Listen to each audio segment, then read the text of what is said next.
आउज़ुबिल्लाहिमिनश्शैतानिर्रजीम बिस्मिल्लाहिर्रहमानिर्रहीम। मैं और राना शकील रहमान। नाज़रीन, जैसा कि पिछले दिनों में मेरे प्रोग्राम में जवाद अहमद साहब का टॉपिक आता रहा है और आज अहमद जवाद साहब जो पीटीआई के मरकज़ी सेक्रेटरी इत्तलात हैं, उनको पीटीआई की तरफ से शोकाज़ नोटिस मिला और उन्होंने अपने उस शोकाज़ नोटिस का जवाब 30 पॉइंट की शक्ल में दिया कि मेरे ये पहले 30 पॉइंट जो हैं उनका मुझे जवाब दिया जाए, फिर मैं आपको शोकाज़ नोटिस का जवाब दूंगा। नाज़रीन, प्रोग्राम से पहले कुछ थोड़ी सी चीज़ें मैं अपने नाज़रीन के साथ शेयर करना चाहता हूँ, जैसे कि कुछ सीनियर अरकान पीटीआई के खुल्लम खुला और धड़ल्ले से पार्टी पॉलिसियों और हुकूमती पॉलिसियों पर तनकीद कर रहे हैं। मिसाल के तौर पर हालिया दिनों में जो देखने में आई है वो परवेज़ खट्टक, नूर आलम MNA और मरकज़ी इत्तलात सेक्रेटरी अहमद जवाद की मिसालें सामने हैं। नूर आलम और जवाद अहमद को शोकाज़ नोटिस जारी हुए। ये कैसी जमहूरियत है कि पार्टी या हुकूमत की गलत पॉलिसियों पर जो भी तनकीद करे उसे सज़ा दी जाए। ये तो एक बादशाहत का नक्शा खींचा जा रहा है। खुशामदी और मुखालफिन या अपोजिशन के साथ जो गाली गलौज करे, जो बदतमीज़ी करे, उनको आला ओहदों पर फाइज किया जाता है और शाबाशी दी जाती है। Well done my tiger. जैसे कि अब पिछले दिनों हम टीवी पर सीनियर एंकर्स मोहम्मद मालिक के साथ डॉक्टर शहबाज गिल ने जो ज़ुबान यूज़ की है, अब उनको डॉक्टर शहबाज साहब क्या फरमा रहे हैं डॉक्टर मोहम्मद मालिक को कि उनकी एक सवाल पर, ये सवाल क्या था कि शहबाज साहब आपकी परफॉर्मेंस ज़ीरो है, महंगाई आसमान को छू रही है, बिजली के बिल, इस तरह उनकी परफॉर्मेंस पर सवाल किया। तो आगे से डॉक्टर शहबाज गिल साहब का जवाब था कि मोहम्मद मालिक साहब, आप ये जो आपके इर्द गिर्द जितने भी कैमरे लगे हुए हैं, ये कैमरे बेचकर आप चर्स पी लिया करें। यार खुदा का खौफ खाएं कोई। और हमेशा मेरा एक अपना एक्सपीरियंस है कि इस तरह की वो बातें, जो लोग वो बातें करते हैं कि जिनकी सोसाइटी या माहौल में ये चीज़ें शरेआम चलती हैं या वो उस महफिल का हिस्सा होती हैं, वो आदमी के ज़हन में वो चीज़ रहती है कि अब उनको वो फरमा रहे हैं कि आप ये कैमरे बेचकर चर्स पी लिया करें।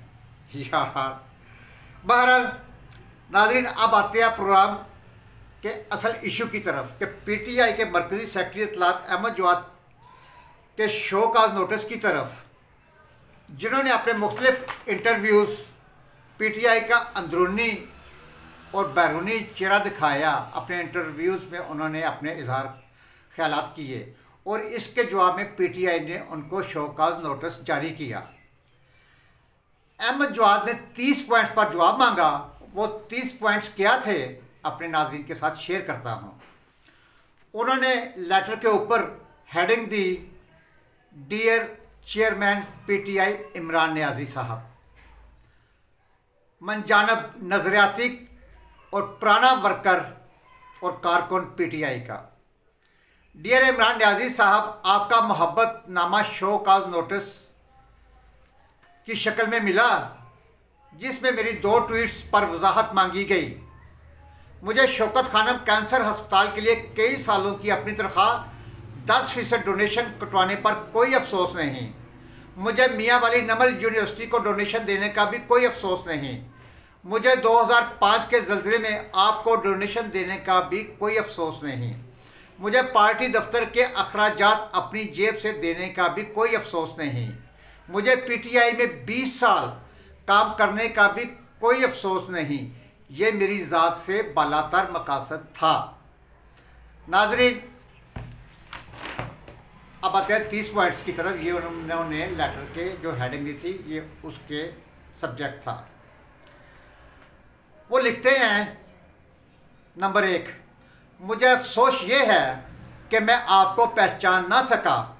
आप इस मुल्क की तारीख के सबसे बड़े धोखे का नाम है। ये धोखा मेरा इल्ज़ाम नहीं, बल्कि आपके अपने माजी में किए गए दावों और बरसरे इक़्तिदार आने के बाद उन दावों के तज़ाद का शाखसाना है। रियासत मदीना में हज़रत उमर रज़ी अल्लाह तआला अन्हु के कुर्ते के कपड़े के साइज़ पर सवाल उठाया गया, उसका जवाब दिया गया, लेकिन उस शख्स को कोई शोकाज नोटिस नहीं दिया गया। पाकिस्तान को रियासत मदीना से पहले अपनी पार्टी को तो रियासत मदीना में बदल दें। नंबर 2, एक शोकाज नोटिस में आपको पीटीआई के खामोश और दीवार से लगे वर्कर की तरफ से दे रहा हूं। आपने IMF में जाने से पहले खुदकशी करनी थी। खुदकशी करनी हराम है, लेकिन IMF कैसे हलाल हो गया? जो दूसरों के लिए हराम थी वो आपके लिए हलाल कैसे हो गई? आपने अपोजिशन पर करप्शन के इल्ज़ामात लगाए और वादा किया लूटा हुआ माल वापस लाऊंगा। आज 3.5 साल के बाद $1 भी नहीं आया। हाँ, मलिक रियाज के बरतानवी हुकूमत की तरफ से मनी लॉन्ड्रिंग में डिक्लेयर किए गए करोड़ों डॉलर सुप्रीम कोर्ट की पेनल्टी में एडजस्ट हो गए। आज तक अपोजिशन के किसी लीडर पर करप्शन साबित नहीं हो सकी। क्या इसका मतलब ये है कि आपके इल्ज़ामात गलत थे, या इसका मतलब ये है कि आपकी और आपकी टीम नाअहल साबित हुई? दोनों में से एक की तस्दीक करके कौम से माफ़ी मांगें। आपके दौर में ट्रांसपेरेंसी इंटरनेशनल के मुताबिक पाकिस्तान में करप्शन में इजाफा हुआ और रेटिंग में मज़ीद तंज़ली हुई। करप्शन की वजह से ही आपने अपोजिशन को चोर और डाकू कहा। क्या आपके दौर में चोरों और डाकुओं की तादाद में इजाफा हो गया है, और क्या आप उनके मुहाफिज हैं? नंबर 6, पनामा लीक्स में अपोजिशन में होते हुए आप नवाज शरीफ के खिलाफ सुप्रीम कोर्ट गए। अब मुल्क के तमाम अदारे आपके मतहत हैं। आपने पंडोरा लीक्स में सैकड़ों पाकिस्तानियों के खिलाफ अब तक क्या किया और क्या एक्शन लिया? अगर भूल गए हैं तो अपनी ट्वीट पढ़ लें, जिसमें आपने इस तहकीकात को खुद लीड करने का अंदिया दिया था। नंबर 7, गंदम, चीनी, तेल, गैस, रिंग रोड, अद्वियात के स्कैंडल्स की तहकीकात में आपको कोई ज़िम्मेदार नहीं मिला। कौम को लूटने वालों को आपके दौर में कैसे तहफ़्फ़ुज़ मिला? नंबर 8, पिछले 3.5 साल में हर रोज़ 8 अरब का कर्जा कहाँ इस्तेमाल हुआ? पिछले दौर में यही कर्जा 18 अरब का कर्जा कहाँ इस्तेमाल हुआ? कि पिछले 3.5 साल में हर रोज़ 18 अरब का कर्जा कहाँ इस्तेमाल हुआ? पिछले दौर में यही कर्जा 8 अरब था, और उसकी बुनियाद पर आपने पिछली हुकूमत को चोर और डाकू डिक्लेयर किया। अब अपने लिए लक़ब तजवीज़ करेंगे। नंबर 9, एक साल में एक ज़रूरी मुल्क को क्यों गंदम, चीनी और खुराक इंपोर्ट करने में 10 अरब रुपए खर्च करने पड़े? क्या इसका मतलब पाकिस्तान की ज़राअत को तबाह करने का सेहरा आपको जाएगा? नंबर 10, महंगाई में पाकिस्तान दुनिया का तीसरा महंगा तरीन मुल्क कैसे बन गया? नंबर 11, आपके दौरे हुकूमत में कश्मीर भारत का हिस्सा बन गया। ये आपकी नाअहली है या मिली भगत? और कश्मीर रोड का नाम श्रीनगर रोड रखकर कश्मीर क्या फतह कर लिया? आपके दौर में नंबर 12, आपके दौर में 3.5 सालों में पाकिस्तान में रुपया डॉलर के मुकाबले में 50% कैसे गिर गया? आप तो 1 रुपया गिरने पर हुकूमत को चोर डाकू कहते थे। नंबर 13, साहिवाल की मासूम बच्ची जिसके माँ बाप को उसकी नज़रों के सामने गोलियों से भून दिया गया, उसको आज तक इंसाफ क्यों नहीं मिला? क्या उसकी मासूम शक्ल आपको ख्वाब में आती है? नंबर 14, मरी में सर्दी से ठिठर कर या कार्बन मोनोऑक्साइड से जान से हाथ धोने वाले आपके आरामदा बनी गला घर से सिर्फ और सिर्फ 30 मील दूर थे। आपको रात को नींद कैसे आई जब मीडिया ने एक रात पहले हालात की संगीनी का बता दिया था? क्या उन जानों का हिसाब इस दुनिया में देंगे या रोज़े महशर इसका जवाब देंगे? अगर आपके बच्चे मरी में बर्फ़ में फंसे होते तो क्या आपको नींद आती? नंबर 15, आपने गैर कानूनी तौर पर अपनी पार्टी को तहलील करके अपनी पार्टी के आइन की धज्जियाँ उड़ा दी। क्या ये एक फास्ट जमात है या जमहूरी जमात? क्या आप पार्टी के अंदर फ्री और फेयर इलेक्शन करवाने की हिम्मत रखते हैं? मुझे यकीन है आप अपनी ही जमात से इलेक्शन हार जाएंगे अगर शफाफ इंट्रा पार्टी इलेक्शन हुए। नंबर 16, आपके 50 लाख घरों का वादा किया था कि आपने 50 लाख घरों का वादा किया था। 3.5 साल में कितने घर बन गए? क्या ये भी रोटी कपड़ा और मकान जैसा सियासी नारा था? नंबर 17, क्या आपने पाकिस्तान की नौजवान नस्ल को बदतहजीबी, गाली गलौज और बदतमीज़ी का कल्चर दिया? इस नस्ल का मुस्तकबिल क्या है? इसकी तरबियत कौन करेगा? क्या आज माशरे में फैली हुई बदतमीज़ी के आप ज़िम्मेदार नहीं? नंबर 18, क्या आपने ओवरसीज़ पाकिस्तानियों को सालों तक ATM मशीन की तरह इस्तेमाल नहीं किया, लेकिन हुकूमत में आने के बाद ओवरसीज़ की नुमाइंदगी जुल्फ़ी बुखारी जैसे लोगों के हवाले कर दी, जिनका आपके ओवरसीज़ चैप्टर से कभी भी कोई तल्लुक़ नहीं रहा? ओवरसीज़ पाकिस्तानियों से इस धोखे का कौन ज़िम्मेदार है? ओवरसीज़ से इस धोखे का कौन ज़िम्मेदार है? और ओवरसीज़ पाकिस्तानियों के अरबों के फ़ंड, ये पार्टी पिछले 15 सालों से चल रही है कि जो ओवरसीज़ के फ़ंड हैं 15 सालों से आपकी पार्टी ओवरसीज़ के फ़ंड से चल रही है। आपने इन्हें नुमाइंदगी क्यों नहीं दी? नंबर 19, सियालकोट वाक़या के ज़िम्मेदारों का तयन कब होगा? नंबर 20, शेख रशीद जिसे आप चपरासी भी नहीं रखना चाहते थे, उसकी चपरासी से वज़ीर रेलवे और वज़ीर दाखिला तरक्की कैसे हुई? नंबर 21, मफादात का टकराव जिसे आप बुराई की जड़ समझते थे, वो रज़ाक दाऊद के अरबों के ठेके में कैसे हलाल हो गई? नंबर 22, वो जो 200 अदारों के एक्सपर्ट आपने ढूंढने थे वो कहाँ गायब हो गए? कोई एक अदारा बता दें, कोई एक अदारा बता दें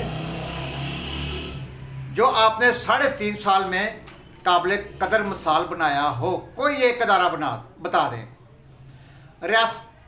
23, रियासत मदीना में सूद की गुंजाइश नहीं और कुरान पाक में इसकी सख्ती से ममानत है। आपकी रियासत मदीना में सूद ख़त्म क्यों नहीं हुआ? नंबर 24, आपका फरमान था कि सिर्फ करप्ट लोगों को मीडिया का खौफ होता है। आपके दौर में मीडिया पर मिलिट्री डिक्टेटर से ज़्यादा पाबंदी लगी। क्या आप करप्ट हैं? मीडिया की आज़ादी की इंटरनेशनल रेटिंग में पाकिस्तान आपके दौर में मज़ीद नीचे चला गया। क्या आप मीडिया की आज़ादी सलब करने के ज़िम्मेदार नहीं? नंबर 25, रियासत मदीना में अक़लियतों के हकूक़ को बड़ी अहमियत हासिल है, लेकिन अक़लियतों के ख़िलाफ़ बदतरीन हमले आपके दौर में हुए। आप अक़लियतों को तहफ़्फ़ुज़ क्यों नहीं दे सके? नंबर 26, आपने पुलिस रिफॉर्म लाने का वादा किया था, 3.5 साल में क्यों नाफज नहीं हो सकी? नंबर 27, आपने सिविल स्ट्रक्चर्स में रिफॉर्म्स का वादा किया था, क्यों आज तक आप रिफॉर्म्स मुतारफ़ नहीं करवा सके? नंबर 28, इलेक्शन कमीशन के कवानीन के मुताबिक आपके पास 3 माह का वक़्त है। इंट्रा पार्टी इलेक्शन करवाने का अभी तक इलेक्शन ऐलान क्यों नहीं किया? नंबर 29, फॉरेन फंडिंग केस में आपने पार्टी फंड पार्टी मुलाजमीन के नाम पर क्यों मंगवाए? अगर ये दुरुस्त है तो अपोजिशन लीडर पर अपने मुलाजमीन के नाम पैसे ट्रांसफ़र करने को मनी लॉन्ड्रिंग कहना चाहिए। नंबर 30, आपका चहेता वज़ीर हमाद अज़हर शाह ज़ेब खानज़ादा के सवालात का जवाब क्यों नहीं दे सका? क्या ये भी आपका मंसूर अख्तर है? क्या पाकिस्तान आप और आपके दर्जनों मंसूर अख्तर की प्रैक्टिस पिच हैं? 31, अगर नवाज शरीफ की बीमारी को आज आपके वजीर फ्रॉड कह रहे हैं तो इस जैसी से क्या फैसल सुल्तान सबसे बड़ा फ्रॉड नहीं, जिसने नवाज शरीफ की बीमारी को दुरुस्त होने का सर्टिफिकेट दिया? नंबर 32, आपका बनी गाला का घर और कॉन्स्टिट्यूशन एवेन्यू का फ्लैट कैसे गैर कानूनी से कानूनी हो गया? क्या गरीबों के घर रेगुलाइज नहीं हो सकते जैसे कॉन्स्टिट्यूशन एवेन्यू रेगुलाइज हो गया? नंबर 33, आपने सालाना रेवेन्यू कलेक्शन के हवाले से कौम को गलत अदाद-ओ-शुमार बताए। क्या इस झूठ के बाद आप सादिक और अमीन हैं? नंबर 34, अगर आपने इन 30 सवालों के शोकाज का जवाब दे दिया तो मैं अपनी 2 ट्वीट्स का भी जवाब दे दूंगा। अब रियासत मदीना के हुक्मरान होने का सबूत दें और मेरे सवालों का जवाब भी दें और मेरे खिलाफ धमकियों को बंद कर दें। मेरे खिलाफ आपकी हदायत इंशाल्लाह कामयाब नहीं होंगी। क्यों? क्योंकि मेरे और आप में एक फ़र्क है कि हर रोज़ सोने से पहले मेरी 2 बेटियां, अहमद जवाद साहब की 2 बेटियां हैं, वो क्या लिखते हैं कि मेरी 2 बेटियां मेरी हिफाजत और सलामती की दुआ करती हैं, लेकिन आप इससे मरहूम हैं। अपनी गलतियों की वजह से आपको अंदाज़ा नहीं कि बेटी की दुआ क्या होती है। अगर मुझे कोई नुकसान पहुंचा तो इसका ज़िम्मेदार आप होंगे और मेरी फैमिली पर अगर कोई आंच भी आई मैं आपका कब्र तक पीछा करूंगा। वैसे मैंने पिछले दिन में पूरे दिन में 40 ट्वीट्स की हैं, मतलब पिछले चंद दिनों में, इसलिए शोकाज को तब्दील कर लें। मेरी उन 40 ट्वीट्स को 20 लाख लोगों ने देखा और बहुत बड़ी अक्सरियत ने इत्फाक किया और रीट्वीट किया। सिर्फ 2000 कमेंट्स मनफी थे और ये भी पूरे पाकिस्तान से आपके सिर्फ 200 सोशल मीडिया एक्टिवेट के दोहराए हुए कमेंट्स थे। आपको पता ही नहीं चला, आपकी सोशल मीडिया भी फेल हो गई या उनका भी ज़मीर मेरी तरह जाग गया। अब उनकी डांट पीट ना शुरू कर दीजिएगा। आपके जवाबात का इंतज़ार अब पूरी कौम को है। अहमद जवाद, जिसका खून और पसीना पीटीआई की बुनियादों में है, जो पीटीआई के वर्कर्स और ओवरसीज़ की असल आवाज़ है, जो जारी रहेगी और अब यही मेरी सबसे बड़ी पहचान है। ये अहमद जवाद साहब का आखिर में एक छोटी सी तहरीर लिखी है। नाज़रीन, अब उनके ये 30 पॉइंट्स पे मैं कोई तबसरा, तशरीह या तज़िया नहीं करूँगा। अब ये 30 पॉइंट्स आपके सामने हैं। अब आप ही ने इसको समझना है और सोचना है और आगे क्या करना है। अल्लाह के हवाले। अपने घर का, अपने अजीज़ो कारब का, अहले महल्ला का ख्याल रखिएगा। अल्लाह सुब्हान तआला हमारे पाकिस्तान की हिफाजत करे। अपने घर का, महल्ले का, शहर का, अपने खूबसूरत प्यारे पाकिस्तान की सफाई का ख़ास ख्याल रखें। सफाई नहीं सिर्फ हमारा, पाकिस्तान जिंदाबाद, पाइंदाबाद। अल्लाह हाफिज़।